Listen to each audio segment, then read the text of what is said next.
At its absolute peak, Rome controlled over 70 million people. Total dominance, infinite wealth, a global superpower that seemed completely invincible.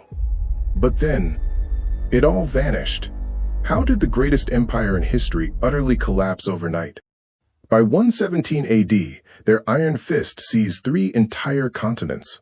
From the deserts of Africa to the rivers of Babylon, they owned the known world.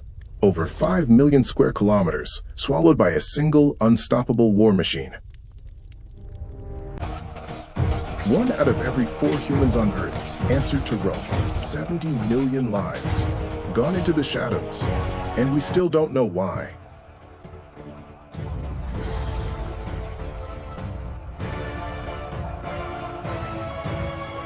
(753 BC). Before the palaces and the glory, Rome was nothing, just a cluster of mud huts, a tiny, forgotten village, hidden on the banks of the Tiber River. Nobody knew it was about to awaken and swallow the entire world.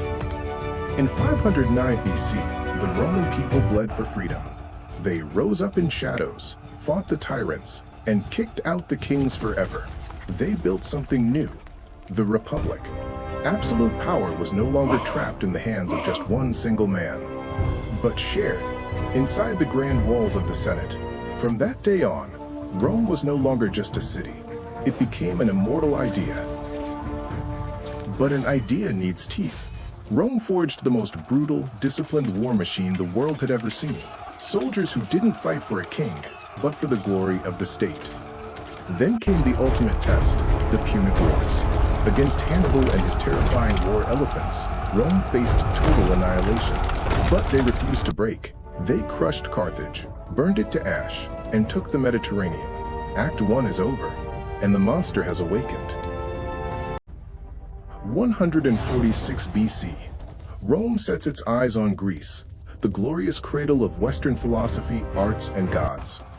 In a brutal, unforgiving clash of iron and blood, the legendary Greek phalanx was shattered into pieces.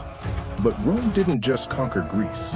It absorbed its entire culture, stole its legacy, and became the absolute, undisputed master of the Mediterranean Sea. Then came the man who would change history forever, Julius Caesar. He marched into the forests of Gaul and launched a campaign that reshaped the ancient world. Tribe after tribe fell before Rome's legions. Millions were killed or enslaved, as Rome's borders expanded farther than ever before. But with every victory, Caesar's power grew. Soon he was becoming more powerful than Rome itself. In 27 BC, the Roman Republic came to an end, and a new era began. Augustus became Rome's first emperor, holding more power than any man before him. He transformed the city, famously claiming he found Rome built of bricks and left it clothed in marble. Under his rule, the Pax Romana began. Nearly 2 centuries of peace, prosperity, and unrivaled Roman dominance across the known world. At its peak, Rome was no longer just a city. It was an empire of stone and power. Marble temples rose above crowded streets, and the heartbeat of civilization pulsed through its forums. At the center stood the Colosseum, Rome's greatest monument to spectacle and control.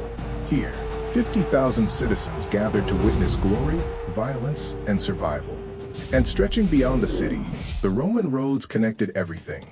Over 70,000 kilometers of stone paths carried armies, trade, and messages across continents. In the east, great cities like Antioch thrived, a center of culture, wealth, and trade where the entire empire converged. And Alexandria, the jewel of the Mediterranean.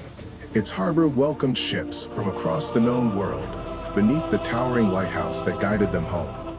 But none of this existed without power. 33 Roman legions enforced the will of Rome, disciplined, relentless, and unmatched. Together, they held the largest empire the ancient world had ever seen.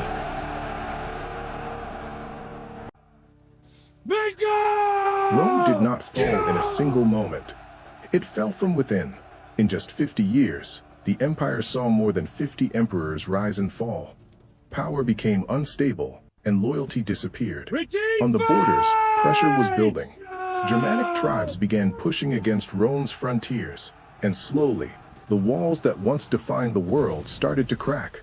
Inside the cities, the economy was collapsing. Coins lost their value, prices rose beyond control, and the wealth of Rome turned into empty metal. And then came the breaking point. In 285 AD, the empire was divided in two, east and west. One Rome split forever. What once was unstoppable was now breaking apart piece by piece.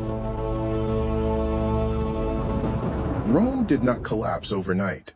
For centuries, it had ruled the known world. But now, the empire was beginning to break. In 410 AD, the unthinkable happened.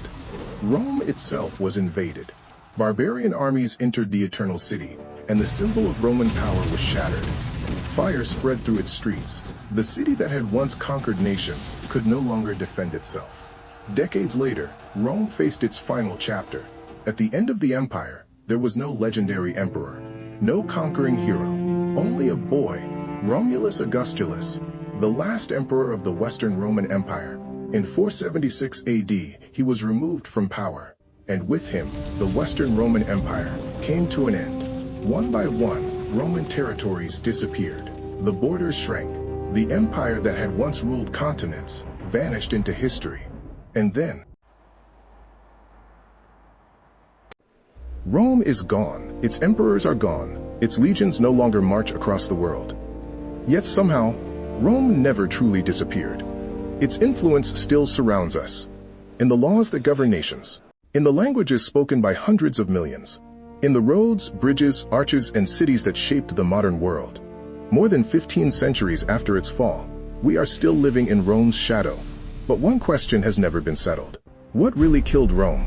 Was it corruption, economic collapse, endless invasions, or did the empire simply become too large to survive? Tell me what you think in the comments.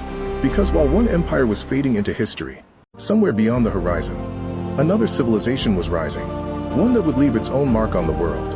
Can you guess which one? Comment your answer below, and subscribe for the next journey through history. Rome built a world that still shapes our lives today.